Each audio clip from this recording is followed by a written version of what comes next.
Hey guys, my name is James Williamson, and today we're going to be talking about my new film, 𝔠𝔠𝔢𝔞𝔩𝔥/The Other Side.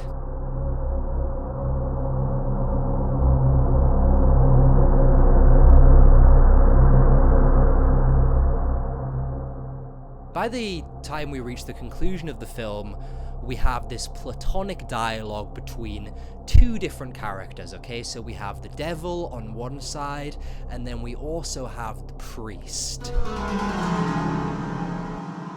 So the devil, he acts as the primary antagonistic role to the priest.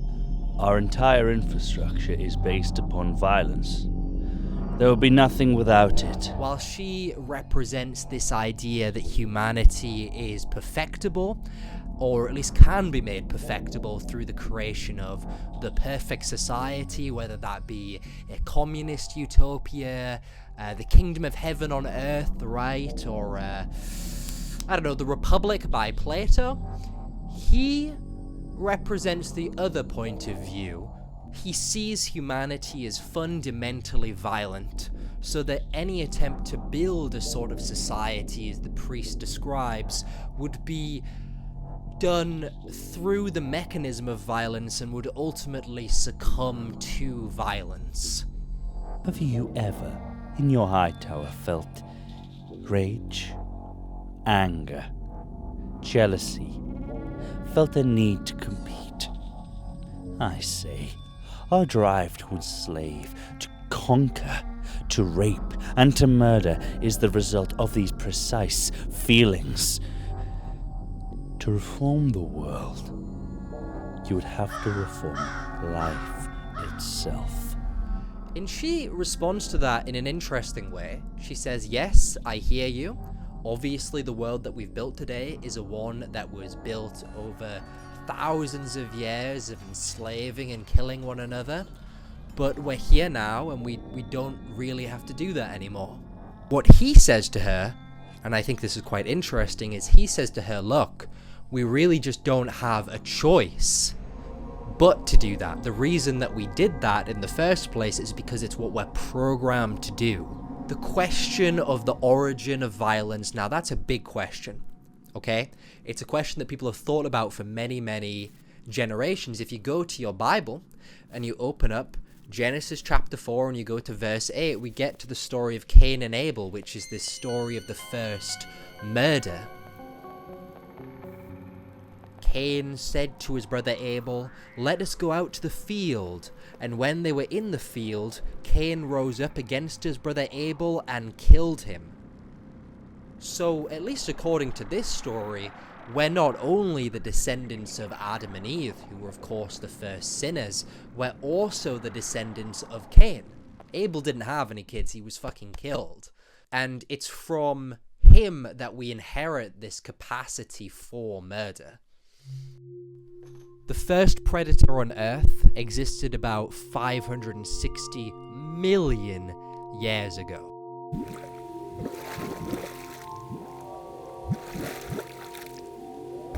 Now, predator, what is that? That is an animal that eats other animals in order to sustain itself. It literally has to kill to survive. And that's the point, right? Because we haven't been killing each other since the invention of guns. We haven't been killing each other since the sword came about. We haven't been killing each other since Cain or Abel. We've been killing each other since before humans existed. It's absolutely hardwired into us. Anger is the most ancient and oldest god, aside from maybe sex, which is something I might make a video about in the future. The form of this scene is a platonic dialogue between two characters, which is essentially a dramatic argument.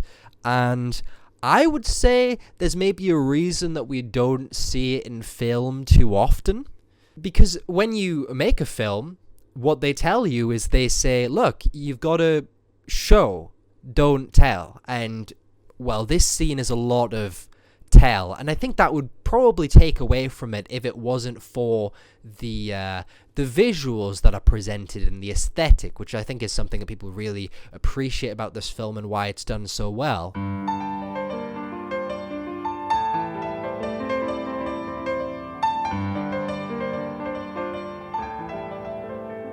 One of the running themes that exists throughout this work is opposition and contrast, and the way I chose to visually represent that was through the mechanism of colour.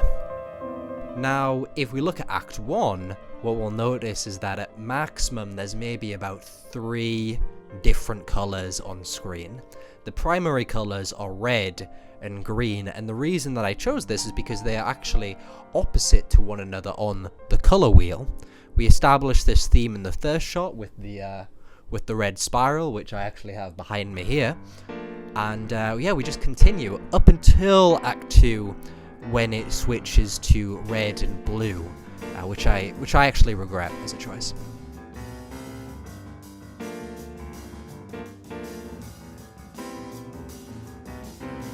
Another reason for doing this is because the human brain, it actually responds better to a more limited color selection than something which is all over the place. Generally, if we like throw a bunch of colors at a screen, people will regard it as like kind of incoherent, maybe a bit ugly, they don't really know what to make of it.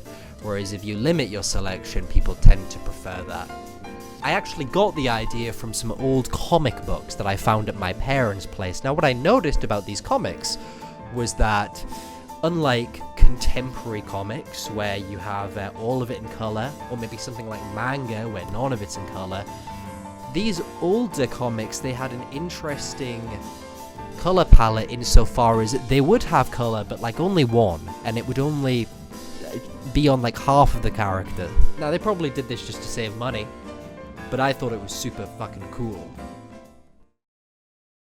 Now, comic books, they influenced the design of the project quite a lot in other ways as well. On one of the scenes, you can see how the shot is divided up like comic panels. And when you look at the original storyboard, I wanted to go much further with this idea, but ultimately, I just didn't have the time to make it work with this project. But hey, definitely there's room for that in a sequel, if it ever comes about. Now, the main character of this film is Master Chud 117. He's introduced to us with the little the text animation on screen, and he's what we would call a literally me character, which is to say he's a character that people can project themselves onto. His name is a reference to Master Chief from the Halo series, and that is also a character that doesn't really speak too much. In the description for the movie, I refer to Master Chud as Last Man, which is a reference to the works of Nietzsche. He's kind of the epitome of modern woes, I would say. He's depressed, he's fairly slothful, he sleeps in late. So when the phone comes to him, brings him up and is like, hey, you know, you want to fucking kill yourself, why don't you do me a favor, he might be more tempted to do that. Now, for me, I've always been super interested in taboo subjects, in people who are dark. Whenever I hear about people who go to war or like commit mass atrocities, I always think to myself, there's probably more going on under the surface there than whatever their manifesto particularly says.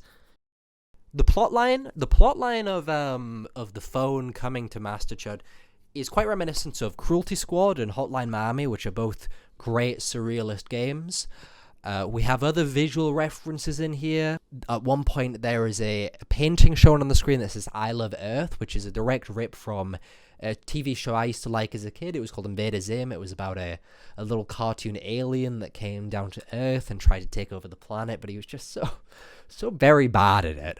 And, you know, the text that comes on screen, I think, looks quite a lot like the text of the title in the 90s Spider-Man show, which is something I used to watch as well. But look, guys, ultimately, you know, the film is it's up to interpretation. I don't really want to tell you too much what it's about. If you haven't seen it, definitely go watch it. If you have seen it, go watch it again, buy a t-shirt. There aren't any t-shirts. There's no merch. I might set up a Patreon. I don't know. But yeah. Any theory that you have, you feel free. Feel free to leave it. Coolio. Check it out. Kill CEOs.